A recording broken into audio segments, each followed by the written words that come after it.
को हम ratio method से ना करके एलिगेशन मेथड से कितना आसान बनाते हैं। इस सवाल करने की क्या ट्रिक है वो देखें। हम इस सवाल को एलिगेशन मेथड से करेंगे।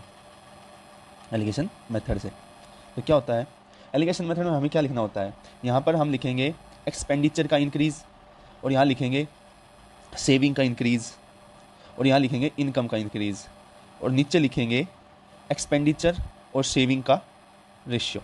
तो सवाल में क्या दे रखा है देखिए, वर्ष 2021 में रमेश की मासिक आय 18,600 थी और उसका मासिक खर्च 12,400 था।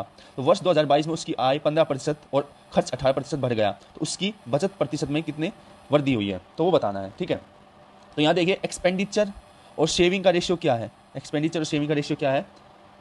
तो यहाँ से देखिए मासिक आय क्या है, आय इनकम दे रखी है, इनकम दे रखी है 18,600, और जिसमें एक्सपेंडिचर जो दे रखा है वो दे रखा है 12,400। तो यहाँ पर सेविंग कितनी आ जाएगी, सेविंग 0,026।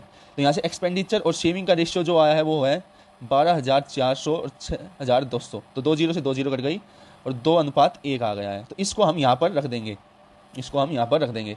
तो जो हमारा एक्सपेंडिचर और सेविंग का रेशियो आया है वो 2:1 आया है। तो सवाल में क्या दे रखा है कि वर्ष 2022 में उसकी आय 15% बढ़ी है, तो आय को हम जो बढ़ी है वो यहाँ लिखेंगे, इंक्रीज जो यहाँ हुई है, और खर्च जो बढ़ा है वो 8% बढ़ा है।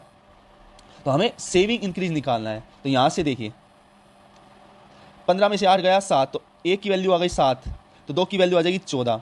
तो ये जो 15 वैल्यू होती है ये 8 और x के बीच में है, 8 और x के बीच में, तो 8 इससे छोटा है तो x इससे बड़ा होगा। तो x की वैल्यू आ जाएगी x माइनस में 15 equals to 14, x equals to 29%।